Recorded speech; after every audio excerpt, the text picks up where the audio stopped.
দেশের বাড়িতে অনেক দিন ছিলাম না। গ্রামের অন্য পাড়ার লোকেদের ভালোভাবে চিনি নে বা জানি নে। সেবার মাঘ মাসের দিন বাজার থেকে ফিরছি, এমন সময় একটি সাদা থান পরা বিধবা স্ত্রীলোক বিনীত সুরে বললে, একটু দাঁড়ান বাবা। পরে সে সাষ্টাঙ্গে আমাকে প্রণাম করলে। এমনভাবে প্রণাম পেতে আমি অভ্যস্ত নই। সংকুচিতভাবে বললাম, এসো মা এসো, কল্যাণ হোক। ওবেলা বাড়ি থাকবেন? হ্যাঁ, কেন বলো তো? আমি একবার যাব এখন আপনার কাছে। বেশ। মনে ভাবতে ভাবতে এলুম, মেয়েটিকে আমি অনেক দিন আগে যেন কোথায় দেখেছি। তখন ওর এরকম বিধবার বেশ ছিল না। তাছাড়া এখন ওর বয়সও হয়েছে। বিকেলবেলা যখন মেয়েটি আমার বাড়ি এলো, তখন ওকে ভালো করে চিনলাম। এ দেখছি সেই গিরিবালা। ওর যৌবন বয়সে আমি একে অনেকবার দেখেছি। তখন এর বেশভূষা ছিল অন্যরকম। বাজারে যাবার আসবার পথে একে রূপের ঝলক ছুটিয়ে হেলে দুলে চলতে দেখেছি। তখন এর পরনে ছিল লাল পেড়ে শাড়ি, বাহুতে অনন্ত, হাতে বালা, কানে মাকড়ি, গলায় হার, কোমরে রূপোর কোট। অনেক দিনের কথা, তখন ম্যাট্রিক পাশ করে সবে কলেজে ভর্তি হয়েছি। কার কাছে যেন শুনেছিলাম ওর নাম গিরিবালা, চরিত্রের পবিত্রতার জন্যে বিখ্যাত নয়। সেই থেকে ওকে দেখলে পাশ কাটিয়ে বরাবর চলে গিয়েছি। গিরিবালার দিকে ভালো করে চেয়ে দেখলাম। এখন ওর বয়স হয়েছে, যৌবনে কীরকম ছিল আমার মনেও হয় না। তবে এখন ওকে দেখে মনে হয় না কোনোদিন ওর যৌবন ছিল। তবে রঙটা এখনও বেশ ফর্সা, চোখ দুটি এখনও সুন্দর। মনে ভাবছিলাম, গিরিবালার কি দরকার আমার কাছে? আমি তো কোনোদিন ওর সঙ্গে একটাও কথা বলিনি। আমাকে কি করেই বা ও চিনল? আমাকে এই গ্রামের অনেকেই চেনে না, কারণ বহুদিন অনুপস্থিতির পরে আবার দেশে ফিরেছি। ছেলেবেলায় যারা আমায় চিনত, তাদের মধ্যে অনেকেই এখন বেঁচেই নেই। গিরিবালা যদিও সেই সময়ের মানুষ, কিন্তু ও আমাকে জানতো না বা চিনত না সে সময়। ওর বসবার জন্যে পিঁড়ি পেতে দিয়ে আমার স্ত্রী চলে গেলেন। আমি বললাম, তোমার নাম গিরিবালা না? হ্যাঁ বাবা। তুমি আমাকে চেনো? আপনাকে এদেশে কে না চেনে? সে কথা বলছি না, তুমি আগে আমাকে দেখেছিলে? দেখেছিলাম বাবা, তখন তোমার বাবা মা আছেন, তুমি স্কুলে পড়তে যেতে। বেশ, বসো। কিছুক্ষণ গিরিবালা বসেই রইল চুপ করে। আমি ভাবছি কেন গিরিবালা এখানে এসেছে, ভেবে কিছুই পাইনি। একটু অস্বস্তি বোধ করতে লাগলাম। গিরিবালা বেশিক্ষণ কিন্তু আমায় অস্বস্তি ভোগ করতে দিলে না। হঠাৎ সে বেশ গম্ভীরভাবে জিজ্ঞাসা করলে, বাবা, ব্রহ্ম কি? তার নম্র ভাব ও আগ্রহের সুরে মনে হলো জিজ্ঞাসু শিষ্যা যেন পরম জ্ঞানী গুরুর কাছে ব্রহ্মবিদ্যা শুনতে চাইছে। আমার হাসি পেল। প্রথমটা কিন্তু চমকে উঠেছিলাম। তা পরিবেশটি মন্দ নয়। আমার সামনে কালকের আনন্দবাজার পত্রিকা। যুদ্ধের খবর পড়ছি। জিনিসপত্রের দাম দস্তুর ক্রমেই বাড়ছে। রাশিয়া হেরে যাচ্ছে, হিটলারের দুর্মম বাহিনী লেনিনগ্রাডের উপকণ্ঠে পৌঁছে গেল।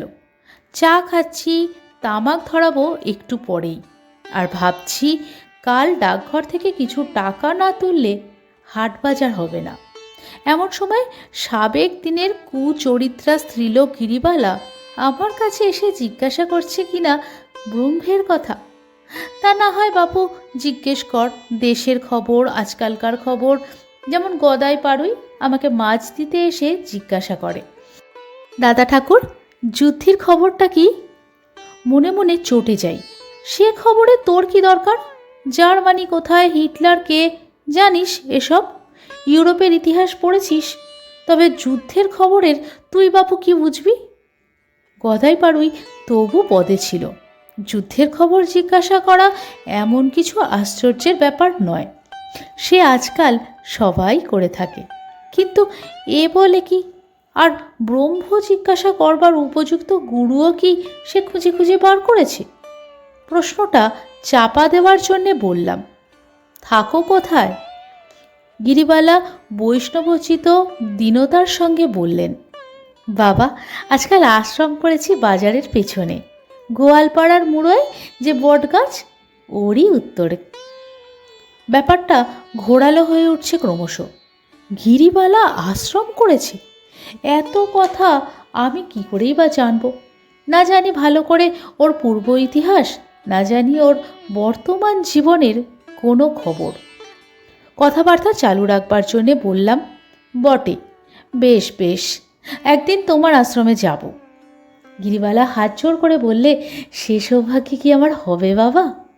না না, সে কি কথা, কতদিন আশ্রম করেছ?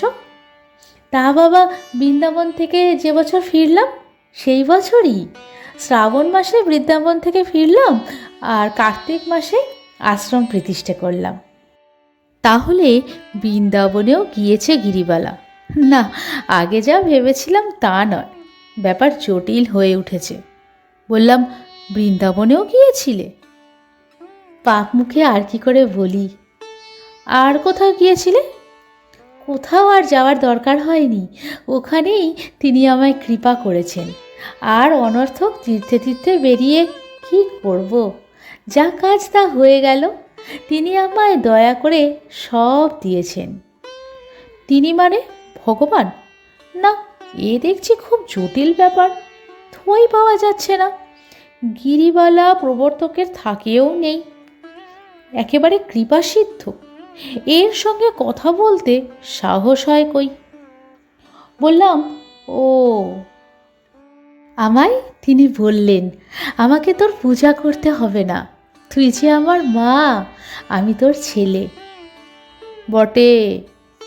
আমার চোখ কপালে উঠবার উপক্রম হয়েছে। আর না, একে এবার তাড়াতে হবে, আর কোনো কথা চলবে না। বললাম, আচ্ছা গিরিবালা, আর একদিন শুনবো, এখন একটু ব্যস্ত আছি আজ। কিন্তু গিরিবালাকে অত সহজে ফাঁকি দেওয়া চলে না। সে হাত জোড় করে বললে, আর আমার কথাটা কি? ব্রহ্ম কি? ওসব কথার আমি জবাব দিতে পারবো না, তুমি ওপাড়ার গোসাই ঠাকুরের কাছে যাও বরং। না বাবা ঠাকুর, আপনি বলুন। তুমি ভুল করছো গিরিবালা, আমি বইয়ের ব্যবসা করে খাই, ব্রহ্মটম্বের খবর রাখি না। আচ্ছা বাবা ঠাকুর, আর একদিন আসবো। আজ ফাঁকি দিলেন, কিন্তু সেদিন ফাঁকি দেবেন না যেন। আমাকে সাষ্টাঙ্গে প্রণাম করে গিরিবালা বিদায় নিল। আমার স্ত্রী জিজ্ঞাসা করলেন, ও কে গো? ওর নাম গিরিবালা, এইটুকুই জানি। আর জানি যে ওকে নাকি কৃপা করেছেন তিনি। তিনি কে? তিনি আর চিনলে না? তিনি মানে তিনি, ভগবান, গড, শ্রীকৃষ্ণ ব্রহ্ম। আহা, ঢং বলে স্ত্রী বাড়ির মধ্যে চলে গেলেন। আমি সন্ধেবেলায় গ্রামের ফটিক চক্রবর্তীর কাছে গেলাম। ফটিক চক্রবর্তীর এখন বয়স হয়েছে। একসময় যথেষ্ট আমোদ প্রমোদ এবং আনুষাঙ্গিক বিষয়াদির অনুষ্ঠান করার ফলে এখন ভগ্ন স্বাস্থ্য, হাঁপানি রোগগ্রস্ত। বললাম, ফটিক কাকা, গিরিবালাকে চেনেন? এসো বাবা, বসো। কোন গিরিবালা? ও নামের অনেক লোক ছিল, কার কথা বলছো? এই যে গিরিবালা আশ্রম করেছে গোয়ালপাড়ায়, পথে ঘাটে বেড়াতে দেখি। ও বুঝলাম, ওকে আর জানি নে। ওকে জানতে? জানতে মানে জানতে। যাক যাক, সেসব কথা যাকগে। বলি, ও কীরকম লোক ছিল?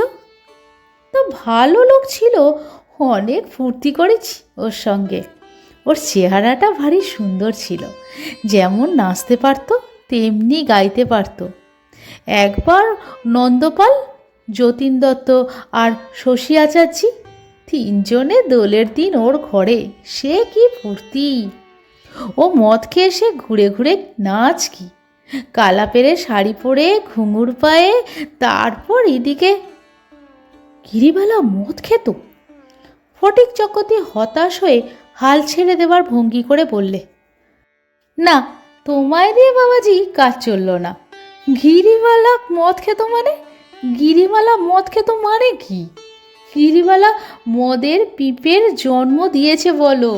তুমি বাবাজি এসবের কিছু বোঝো? কেন গিরিবালার খবর নিচ্ছ কেন বলো তো? ব্যাপার কি? এই জন্য নিচ্ছি যে সে কাল আমার কাছে এসেছিল। তোমার কাছে এসেছিল? কেন তোমার কাছে? তার এখন আর তোমার কাছে বাবাজি? এখন তার বয়স কত? না কাকা, আপনাকে নিয়ে আর পারা গেল না। সে এখন আর সে গিরিবালা নেই। সে এসেছিল আমার কাছে ব্রহ্মের কথা জানতে। কার কথা জানতে? ব্রহ্মের কথা। সে কে? ব্রহ্ম মানে ভগবান, মানে থাক, বুঝেছি, থাক বাবাজি। আবার তোমার সামনে যাতা বেফাস বলে ফেলবো বাবাজি। আপনি জানেন না সে আশ্রম করেছে? তিনি নাকি তাকে কৃপা করেছেন, তিনি তাকে মা বলে ডেকেছেন। ফটিক চক্রবর্তী বিস্ময় সুরে বললেন, তিনি কে? ওই দেখুন, আবার আপনাকেও তিনি মানে? যাকে আমি এখন যাই। আপনার মেজাজ এখনও ভালো নেই দেখছি।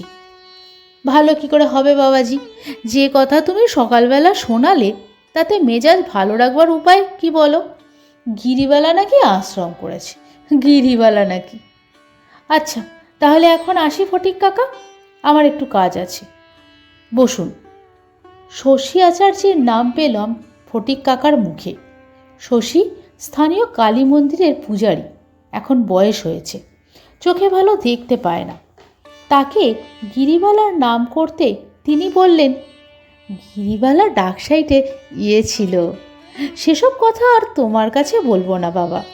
হ্যাঁ জানি সে আশ্রম করেছে, সন্ন্যাসিনী হয়েছে, এই যে বলে বৃদ্ধা বেশ্যা তপস্বিনী, তাই। গিরিবালার পূর্ব ইতিহাস ভালোভাবেই জানা হয়ে গেল। সুতরাং সে যখন পুনরায় আমার বাড়ি সেদিন এলো, তখন আমি বেশ কৌতূহলের দৃষ্টি নিয়েই ওকে দেখলাম।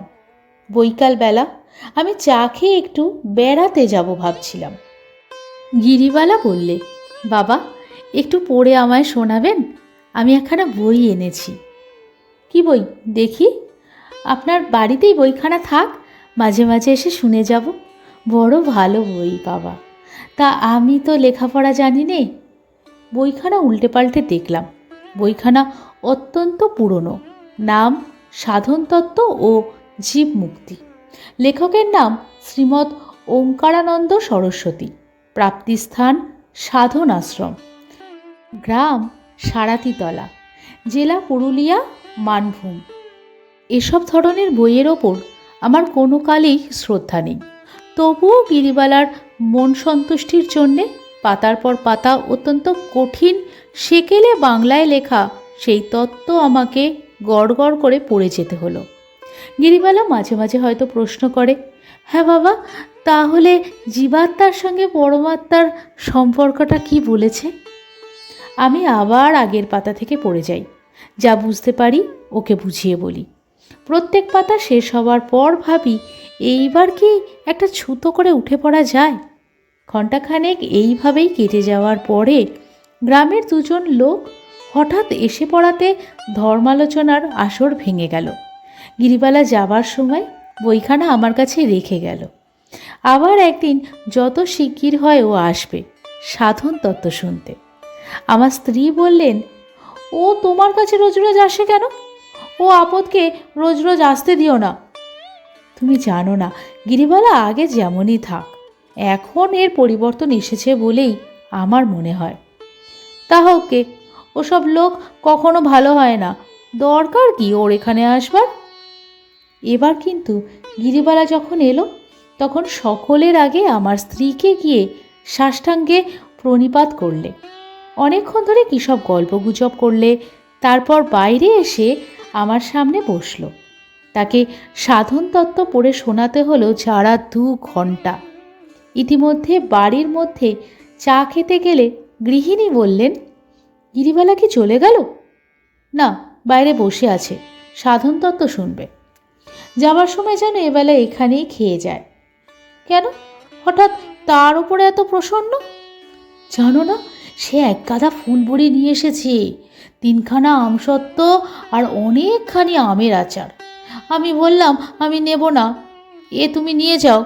সে আমার হাতে জোর করে ধরিয়ে দিয়ে বললে, এ নিতেই হবে, ব্রাহ্মণের সেবার জন্য এনেছি, ফিরিয়ে নিয়ে যাব কি বলে? ওকে এবেলা খাইয়ে দিতে হবে। বেশ, বলছি আমি। গিরিবালাকে গিয়ে বলতে সে ভারী খুশি হলো। একগাল হেসে বললে, মায়ের হাতে রান্না পেশাদ পাবো, হে কি আমার কম ভাগ্যি! বৃন্দাবনে একবার। ভালো কথা, বৃন্দাবনে তোমার কি হয়েছিল সেদিন বলছিলে? গিরিবালার মুখে হঠাৎ যেন ভক্তি ও দীনতার ভাব ফুটে উঠল। হাত জোর করে বললে, ঠাকুর যদি কৃপা করেন তবে মরুভূমিতে ফুল ফোটাতে পারেন। নিশ্চয়ই।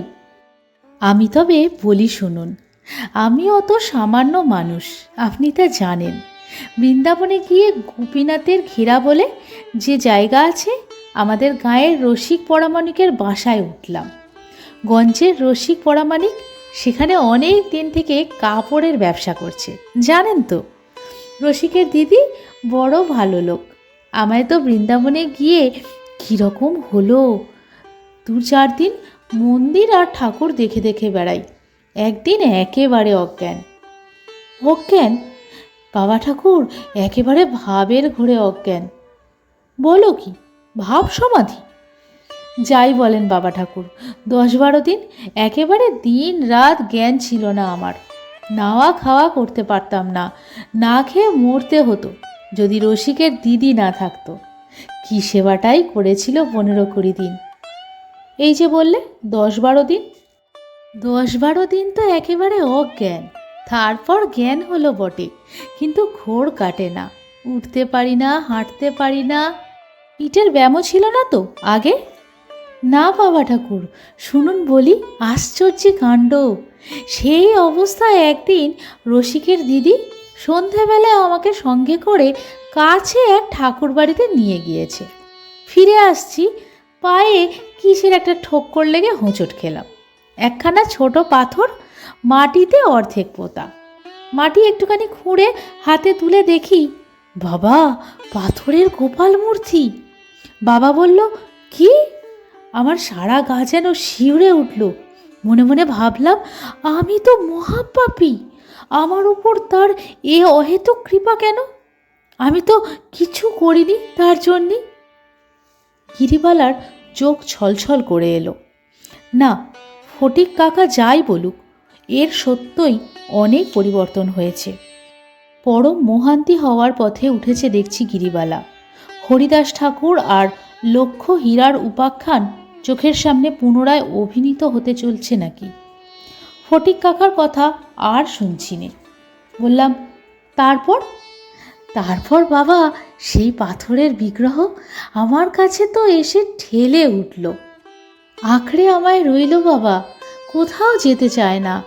আমারও বাবা সেই যে বলেছে চৈতন্য চরণামৃতে, নিজেরে পালক ভাবে কৃষ্ণের পালাক জ্ঞান, আমারও তাই হলো। খাওয়া নাওয়া চুলোয় গেল।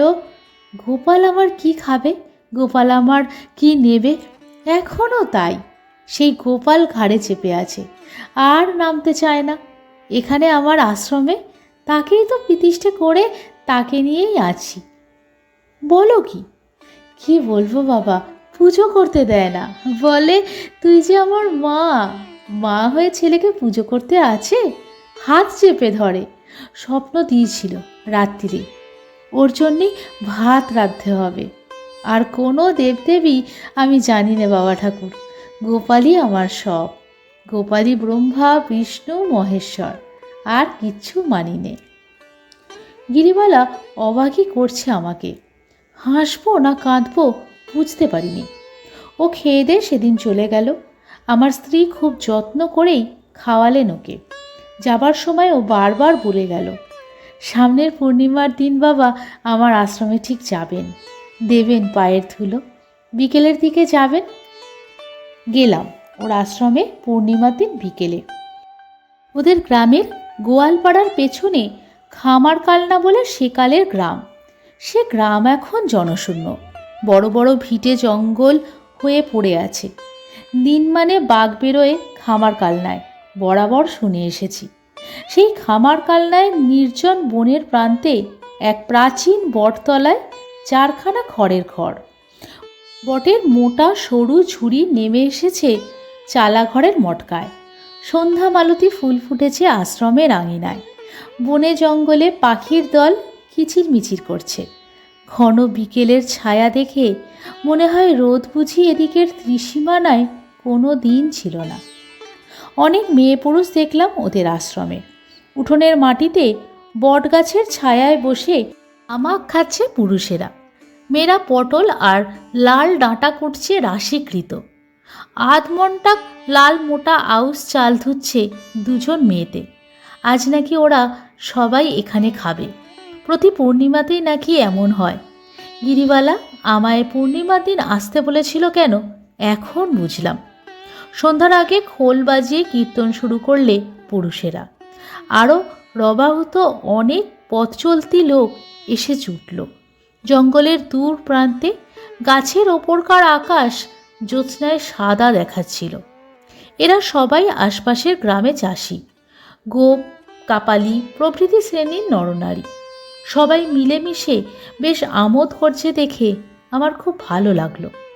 রাত্রে ওরাই রাঁধলে বড় বড় আঙট কলা পাতা পেতে আউশ চালের ভাত আর লাল ডাঁটার চচ্চড়ি সোনা হেন মুখ করে খেলো। যে যখন আসে আগে দেখি গিরিবালাকে সাষ্টাঙ্গে পরম ভক্তিভরে প্রণাম করে দুহাতে পায়ের ধুলো নিয়ে মাথায় মুখে দেয়। আমি অবশ্যই ওর ওখানে মৎস্যবের প্রসাদ পাইনি। গিরিবালা আমায় খুব যত্ন করে বসালো দাওয়ায়। আমি বললাম, না, আমি গাছতলায় বসি, বেশ তো লাগছে তোমার এই জায়গাটা। এত বন আছে খামার কালনায়, আমার জানা ছিল না। আমায় বললে, একটু সেবা না করে যেতে পারবেন না বাবা? ভাত আমি খাবো না। না বাবা, আউশ চালের মোটা ভাত আপনাকে খেতে দেবো কি বলে? ওরা খাবে গিয়ে। এত চাল ডাল পেলে কোথায়? খুব খরচ হয় তোমার দেখছি। কিছু না বাবা, ওরাই সব আনে, নিজেরাই রাঁধে আমোদ করে খেয়ে যায়। ওরা বড্ড ভালোবাসে আমাকে, সবই গোপালের ইচ্ছা। ওর সে বিগ্রহ আমি দেখলাম, খুব ফুল দিয়ে সাজিয়েছে, ছোট একটা পাথরের পুতুলের মতন। সে ঘরে সবারই অবারিত দ্বার। চাষিরা পাকা কলা, বাতাবি লেবু, শশা প্রভৃতি ফল নিয়ে এসেছে। গোপালের বেদির আশেপাশে সেগুলো জমা আছে। সন্ধ্যার সময় ধূপ ধুনা দেওয়া হয়েছে। ছোট একটা মাটির প্রদীপ টিম টিম করে জ্বলছে ঘরে। গিরিবালা আমায় বাতাবি লেবুর কোয়া ছাড়িয়ে শশা কেটে কলার পাতায় সাজিয়ে নিয়ে এসে দিলে। মিষ্টির মধ্যে আখের গুড়, গোটা কতক ছোলা ভিজে ওই সঙ্গে। ওর আশ্রমের আবেষ্টনীতে বসে সেই পূর্ণিমার প্রথম প্রহর রাত্রে বেশ লাগলো খেতে। গিরিবালা মুখে কিছু ভালো কথা শুনবার জন্যে ওরা এসেছে। গিরিবালা বোধহয় প্রতি পূর্ণিমাতেই ওদের কিছু কিছু ভালো কথা শোনায় যারা এসেছে। তারা দেখি কেবলই বলতে লাগলো, মা, আজ দুটো কথা বলবেন না? সন্ধে উতরে গিয়েছে, এবার বলুন মা। গিরিবালা সংকুচিত হতে লাগলো আমার সামনে। বাবা ঠাকুর, বরং কিছু বলুন ওদের, আপনি থাকতে আমি আবার কি শোনাবো? সে কি কথা? আমি তো ধর্মকথার আচার্যি নিজেকে বলিনি কোনো দিন। রাজনীতির কথা শুনতে চাও শোনাতে পারি, উড়োজাহাজ কি করে হলো তার কথা বলতে পারি, কিন্তু তত্ত্ব কথা, বাপ রে! গিরিবালা সলজ্জ মুখে বলে, বাবার যেমন কথা, আমি বা কি কথা বলি? আমি বলি তার ওপর ভক্তি রাখো, সব হবে। লোকে এসে বিরক্ত করে, আমার গরুর বাছুর হচ্ছে না, আমার স্ত্রীর সন্তান হচ্ছে না, বেগুনের ক্ষেত থেকে বেগুন চুরি যাচ্ছে, গায়ে গরুর ধসা, পশ্চিমের মড়ক লেগেছে, অমুকের বউয়ের সন্তান হয়ে বাঁচে না। এসব আমার কাছে নালিশ। বিহিত করে দাও মা। তবে তো খুব দায়িত্ব তোমার। বাবা, ওরা কোথায় যাবে বলুন? সংসারে ধরে কাকে? কার ওপর নির্ভর করে? একটা কিছু চাইতো, আমাকেই এসে বলে মা বলে, আমাকেই সব ধকল সইতে হয়। আমার কি ক্ষমতা বলো? গোপাল ভালো করবেন। গোপালের প্রসাদী ফুল নিয়ে যাও, যা হয় গোপাল করবেন, তার দয়া। বুঝলে না বাবা? কাজ হয়, হয় বই কি বাবা। লাগে তুক না লাগে তাক, ঝাড়ে ঢিল মারলে কোনো বাসে লাগবেই। ওরা সংসারী মানুষ, ওদের বুঝতে হবে সংসারের ভেতর দিয়েই। আপনাকে আলো ধরে পৌঁছে দিয়ে আসুক বাবা? না না, আমি বেশ যাব এখন, সবে তো সন্ধে। না বাবা, সন্ধ্যের সময় এখানে বাঘ বেরোয়। আপনি যান, সঙ্গে লোক দিচ্ছি, বড় রাস্তায় তুলে দিয়ে আসুক গিয়ে। বড় রাস্তায় যে লোকটা আমায় আলো ধরে এগিয়ে দিয়ে গেল, ওর দেখি বড় ভক্তি। আমায় বললে, মা একেবারে সাক্ষাৎ, উনি সব। ভক্তি ভরে হাত কপালে ঠেকিয়ে উদ্দেশ্যে প্রণাম করলে। বললাম, খুব ক্ষমতা নাকি? উনি সাক্ষাৎ, উনি সব, যা বলবেন তাই হবে। ছেলে হবে বললি ছেলে হবে, মেয়ে হবে বললি মেয়েই হবে। বৃষ্টি হচ্ছে না, গলায় মুখ বুনতে পারছি নে, জমি ভাঙতে পারছি নে, মাকে গিয়ে ধরলেই হলো। বলো কি, বাকসিদ্ধ নাকি? কি বললেন বাবু? বুঝতে পারলাম না। না ঠিক আছে, তারপর? তারপর মোদের বিপদে আপদে সব উনি, ওনারে ছাড়া মরে জানি না। ছুটে ছুটে আসছি ওর মায়ের কাছে, মা যা করেন। লোকটি আমাকে রাস্তায় তুলে দিয়ে চলে গেল। যাবার সময় আমার পায়ের ধুলো নিয়ে প্রণাম করে বললেন, দেন একটু চরণের ধুলো ঠাকুরমশাই, আমরা মুখ্য সূক্ষ্ম গরিব মানুষ, কি বুঝি বলুন। অনেক কিছু বলে ফেললাম, অপরাধ নেবেন না। যাই, মা এ সময় দুটো ভালো কথা আমাদের শোনান। কি কথা? ভালো কথা, তেনার ভগবানের কথা। আমাদের ওসব কথা কে বলছে বলুন? চাষা লোক, সারাদিন ভুঁই চাষ ক্ষেত খামার নিয়েই থাকি। মায়ের ছিরি মুখ থেকে ছাড়া আর পাচ্ছি কোথায় বলুন? খেয়ে মোদের শোনাচ্ছি। ও চলে গেল।